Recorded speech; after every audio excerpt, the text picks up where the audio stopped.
ఉన్న పట్టిసీమకి వెళ్తున్నాము. అక్కడ విశేషాలన్నీ మీకు పెద్ద వీడియోలో పెడతాను. Bye friends. బాయ్ చెప్పండి. హాయ్ ఫ్రెండ్స్, బాగున్నారా అందరూ? మేము పట్టిసీమ వెళ్ళడానికి ట్రైన్ ఎక్కాము. ఈ ట్రైన్ టికెట్ వచ్చేసి 50 రూపాయలు అనమాట. ఇటు ఏలూరు నుంచి విజయవాడ నుంచి వెళ్ళేవాళ్ళు కొవ్వూరులో దిగాలి. కొవ్వూరులో దిగి బస్సు ఎక్కాలన్నమాట. అటు రాజమండ్రి నుంచి అటు వచ్చిన వాళ్ళు రాజమండ్రిలో దిగి పోలవరం బస్సు ఎక్కాలి. ఇలా మేము ఏలూరు నుంచి వెళ్తున్నాం కాబట్టి ఇలా కొవ్వూరులో దిగాము. దిగేసి బస్సు ఎక్కాము. ఇగో ట్రైన్ అంతాను చుట్టూ ఇలా ఉన్నదనమాట. ఇదిగో కొవ్వూరులో దిగాము. దిగేసి ఇప్పుడు నడుచుకొని వెళ్ళాలి. బస్సు ఎక్కడానికి వెళ్తుంటే అక్కడ 1 కిలోమీటర్ ఉందన్నమాట దారి.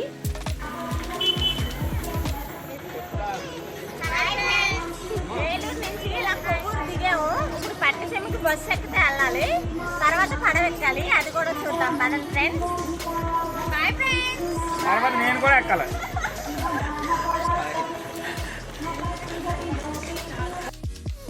ఇక్కడ రోడ్డు మీదకి వచ్చాక ఆంజనేయ స్వామి గుడి ఉందన్నమాట. ఈ రోడ్డు పక్కనే ఇక్కడ చెట్టు కూడా ఉన్నది. ఇలా రోడ్డు ఉన్నది. ఇక్కడ ఆటోలు కూడా ఉంటాయి బస్ స్టాండ్కి వెళ్ళడానికి. ఆటోలు లేకపోతే కనుక మనం నడిచి కూడా వెళ్ళిపోవచ్చు. 1 కిలోమీటర్ ఉంది బస్ స్టాండ్కి.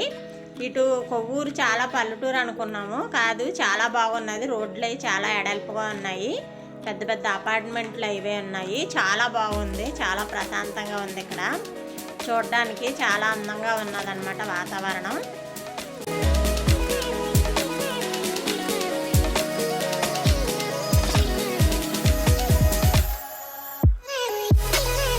ఇక్కడ సీతాఫలపకాయలు అమ్ముతున్నారు. పెద్ద పెద్దగా ఉన్నాయి. ఇవి అడిగితే డజను 800 చెప్పారు. చాలా బాగున్నాయి. ఇదిగో బస్ స్టాండ్కి వచ్చాము. ఈ బస్సు పోలవరం బస్సు ఎక్కడానికి 9ంటికి ఉందన్నారు. ఇంకో బస్సు ఎక్కాము. ఈ బస్ టికెట్ వచ్చేసి మనిషికి 40 రూపాయలు. పట్టిసీమ ఆర్చి దగ్గర దింపుతుంది. ఇదిగో ఇక్కడ దింపింది. రోడ్డు మీద గుడి కూడా ఉన్నది. ఈ బస్సు దిగాము. ఇంకో పట్టేసం వచ్చామన్నమాట. ఇదిగో ఈ ఆర్చి ఉన్నది కదా, ఈ ఆర్చి నుంచి లోపలికి వెళ్ళాలి. లోపలికి వెళ్ళి నడుచుకొని వెళ్ళిపోవచ్చు అనమాట. అప్పుడు గోదావరి మెట్లు అవి వస్తాయి. ఇలా నడిచి లోపలికి వెళ్ళాక ఈ పక్కన రాముల వారి విగ్రహం ఉన్నది పెద్దగాను. ఇక్కడ కార్లు అవి పార్కింగ్ ఉన్నది. ఇక్కడ కార్లో వచ్చిన వాళ్ళు బైక్లో వచ్చిన వాళ్ళు ఇక్కడ పెట్టుకుంటున్నారనమాట. చాలా ప్లేస్ ఉన్నదనమాట. ఇక్కడ నేను ఇలా నడుచుకొని వెళ్తుంటే ఇక్కడ కొట్లు అవి బొమ్మలు అవి అమ్ముతున్నారు. ఇంకా లోపల ఏమీ కొట్లు ఉండవు. ఈ బయట ఉన్న కొట్లే అనమాట. ఇక్కడ పెద్దగా ఏం లేవు. ఎందుకంటే శివరాత్రికి పెద్ద తీర్థం అంట, అప్పుడే ఉంటాయి. ఈ కార్తీక మాసంలోని తక్కువ అనమాట. గుడికి వచ్చిన వాళ్ళే అనమాట. భద్రకాళి సమేత వీరేశ్వర స్వామి ఆలయం అనమాట. ఇదిగో గోదావరి మెట్లు ఉన్నాయి. ఇక్కడ వాతావరణం చాలా బాగున్నది. ప్రశాంతంగా ఉంది చూడడానికి. అదిగో లాంచీ వస్తుంది. ఆ లాంచీ ఎక్కి వెళ్ళాలన్నమాట. మనము అటే గట్టుకు వెళ్ళాలి. లాంచీ ఎక్కడానికి మనిషికి 30 రూపాయలు ఛార్జీ అనమాట.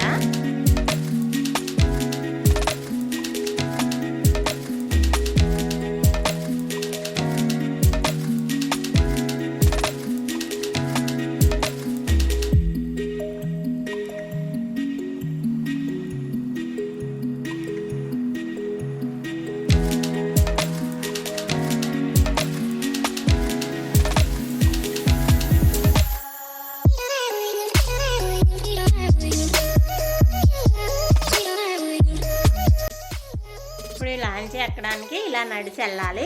ఇప్పుడు అందులో ఉన్న వాళ్ళందరూ దిగిపోతారు. దిగిపోయాక మనం ఎక్కాలన్నమాట. ఇక్కడ స్నానాలు కూడా చేస్తున్నారు. ఇక్కడ ఈ పక్కనే లాంచీ టికెట్లు ఇస్తారనమాట. రాను పోను 30 రూపాయలు తీసుకొని టికెట్ ఇస్తారు. మళ్ళీ మనం వచ్చేటప్పుడు కూడా ఆ లాంచీ ఎక్కి వచ్చేయాలన్నమాట. ఇప్పుడు అంతా ఎక్కేసామన్నమాట. ఇప్పుడు గోదావరి ఎలా ఉందో చూద్దాము పడవ ఎక్కిన తర్వాత.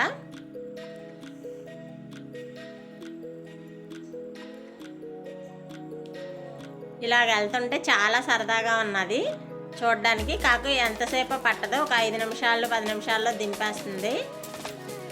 ఇదంతా చాలా బాగుంది. సరదాగా ఉంది వెళ్ళడానికి.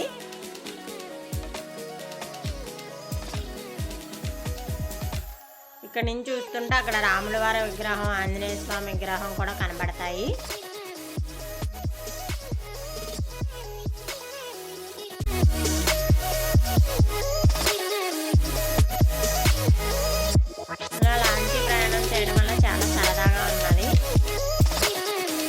మీరు కూడా తప్పకుండా ఒకసారన్నా వెళ్ళండి, చాలా ఆహ్లాదకంగా ఉన్నది ఇక్కడ.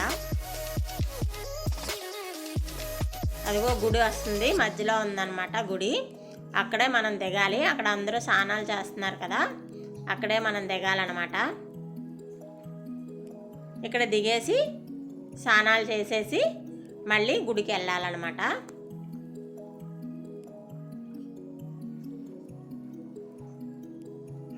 ఇంకో అదే గుడి. ఇంకో లాంచీ రాకపోతే మా తమ్ముడు మా మరిదిని లాగారు, వాళ్ళకి సాయం చేశారనమాట. ఇంకా మా తమ్ముడు ఆయనేమో మా మరిది లాగారు, వాళ్ళు లాగలేకపోతున్నారు, కొంచెం సాయం చేద్దామని దిగి లాగారు. అప్పుడు గట్టు మీదకి వచ్చింది, అప్పుడు అందరం దిగాము.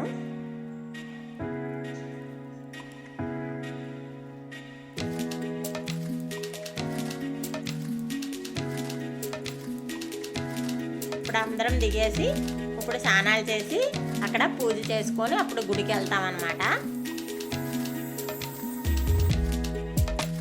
ఆ వీడియో కూడా సెకండ్ పార్ట్లో పెడతాను, చూడండి ఫ్రెండ్స్. ఈ వీడియో కనుక మీకు నచ్చితే కనుక లైక్ చేయండి, షేర్ చేయండి, సబ్స్క్రైబ్ చేయండి. Thank you. గోదావరి చుట్టూ ఇలా ఉంటుంది.